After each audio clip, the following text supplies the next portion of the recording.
नमस्कार, एक पद पोस्ट में आपका बहुत बहुत स्वागत है। मैं हूं सर्वेश कुकरा। दुष्यंत कुमार नामचीन कवि हुए हैं। उनका एक शेर बहुत मशहूर भी हुआ है।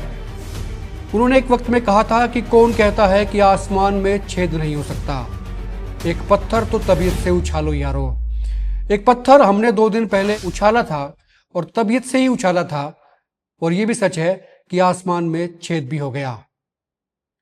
दरअसल रेनू का नाम आपको याद होगा। रेनू का जिक्र हमने 2 दिन पहले एक खबर में किया था, एक वीडियो में किया था। रेनू हांसी के फीका पीर चौक की रहने वाली है। आंखों से उनको दिखता नहीं है। उनके घर में उनकी माँ है और बुजुर्ग पिता हैं।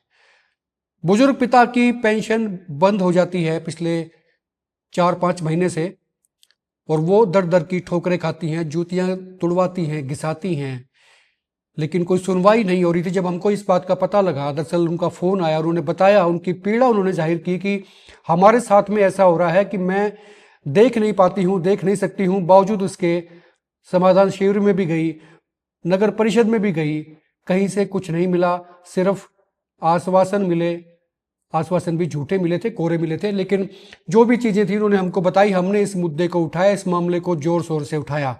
और अच्छी बात यह है कि उस खबर के एक दिन बाद, यानी कि कल, मुख्यमंत्री नायब सिंह सैनी की टीम के लोग भी उनके परिवार से आके मिलते हैं। हम भी वहीं पर होते हैं। हमने उनको मिलवाया, उनके परिवार से बाकायदा तमाम डॉक्यूमेंट्स उनको मुहैया कराए। और इससे पहले ही हांसी के एसडीएम है राजेश खोत, उनसे भी हमने निवेदन किया था उस वीडियो के माध्यम से, उस वीडियो के जरिए से ही, कि वो समाज सेवा में रुचि भी रखते हैं, उनका दायित्व भी है, उनका कर्म भी है, उनका कर्तव्य भी है, तमाम चीजें हैं, तो क्यों ना वो भी इस मामले को देखें। उनसे उम्मीद भी हमने जताई थी और वो उस उम्मीद पर 100% खरा उतरे हैं। उन्होंने हमको 2 दिन पहले भरोसा दिया था, विश्वास दिलाया था कि मंगलवार तक उनकी पेंशन सुचारू हो जाएगी। आज सोमवार है जब ये वीडियो शूट कर रहे हैं, यानी कि वायदे से एक दिन पहले ही, यानी कि आज उनका फोन आता है और एसडीएम राजेश खोत कहते हैं कि हमने अपना वायदा पूरा कर दिया, पूरा भी एक दिन पहले कर दिया।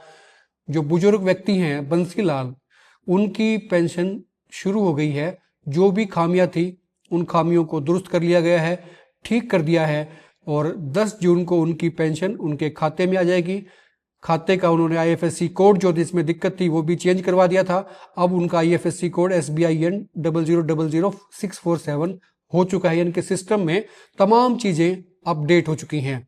10 जून को उनके खाते में 3200 रुपये की घंटी बच जाएगी। और एरियर की बात हमने उठाई थी। हमने एक दिन पहले मुख्यमंत्री के जो मीडिया कोऑर्डिनेटर हैं अशोक छाबड़ा, उनको भी कहा था कि इनका एरियर इनको तुरंत मिलना चाहिए।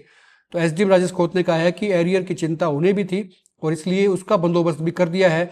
और जुलाई में 12,800 रुपये जो उनका एरियर बनता था, वो भी उनके खाते में पहुंच जाएगा। ये अच्छी खबर है, और अच्छी खबर उस परिवार के लिए तो है ही, हमारे लिए भी है, समाज के और लोगों के लिए भी है।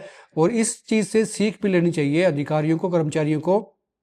क्यों बेवजह ऐसे लोगों की, जिनका कसूर नहीं है, जिनकी तरफ से कोई दिक्कत नहीं है, उनकी जूतियां घिसवाई जाएं। ये काम खुद से भी हो सकते थे, पहले भी हो सकते थे। आवश्यकता ही नहीं पड़ती हमको बीच में आने की, हमको मुद्दे को उठाने की। बेहतर होता कि सारी सिस्टम से, सारी चीजें सिस्टम से दुरुस्त हो जाती और लोगों को तकलीफ ना होती। लेकिन फिर भी चलिए, जो हुई हुई। लेकिन अब कम से कम इस खबर के बाद संज्ञान लिया गया, मुख्यमंत्री ऑफिस ने भी संज्ञान लिया, और हांसी के एसडीएम, जैसे हमने उनसे उम्मीद जताई थी, उनके नाम को लेकर हमने उस वीडियो में भी कहा था कि हमें उनसे उम्मीद है कि वो इस मामले में इनिशिएटिव लेंगे। तो वो उम्मीद पर खरा उतरे, उन्होंने इनिशिएटिव लिया। और उन तमाम लोगों का शुक्रिया जिन लोगों ने इस मामले में अपनी अपनी भूमिका किसी भी तरह से निभाई है। वो तमाम जो हैं वो शुक्रगुजार के पात्र हैं। तुषार सैनी है मुख्यमंत्री के मीडिया कोऑर्डिनेटर, उनका भी फ़ोन मेरे पास आया था। और इसके अलावा मुकेश वशिष्ठ, वो भी मीडिया कोऑर्डिनेटर हैं मुख्यमंत्री नायब सिंह सैनी के, फरीदाबाद से आते हैं। उनका फ़ोन भी आया था। उन्होंने परिवार का नंबर लिया था, पीड़ित लोगों का नंबर लिया था कि वो पीड़ित परिवार से बात करना चाहते हैं। तो कुल मिला के मुख्यमंत्री की जो टीम थी नायब सिंह सैनी की, वो एक्टिव रही है इस मुद्दे पे। तो ये अच्छी बात है, और लोग जो हैं इस बात को लेके उनका शुक्रिया भी कर रहे हैं, और हम भी कर रहे हैं, क्योंकि ये मुहिम हमने उठाई थी और हमने ये ठान लिया था कि इस पीड़ित परिवार को पेंशन हर हाल में दिलाकर छोड़ेंगे। और 2 दिन इसमें लगे हैं, लेकिन परिवार भी खुश है, और अब उनकी पेंशन सुचारू हो गई है, यानी कि जो दिक्कतें थी, वो तमाम दिक्कतें जो हैं वो दूर हो चुकी हैं। एक चीज अभी रहती है कि किसकी वजह से ये डिले हुआ, वो लोग भी आइडेंटिफाई होने चाहिए। लोग भी डिमांड कर रहे थे, हमारी भी डिमांड है और हमने ये कहा भी था कि ये लोग भी आइडेंटिफाई होने चाहिए जो बेवजह लोगों को तंग करते हैं या जिनकी वजह से लोगों को बेवजह तंग होना पड़ता है। उनकी आइडेंटिफिकेशन बाकायदा जरूरी है, उनके लिए पुनिशमेंट भी मुकर्रर होनी चाहिए। खुल के कमेंट करें, वीडियो को शेयर करें और उस परिवार को भी शायद अब थोड़ा रिलीफ मिलेगा, क्योंकि वो बहुत परेशान थे। घर में 3 ही लोग, जैसे मैंने बताया, बंसीलाल थे, उनकी पत्नी थी, वो भी बुजुर्ग हैं। बंसीलाल तो 7 साल से उठ ही नहीं सकते, बेड पे हैं।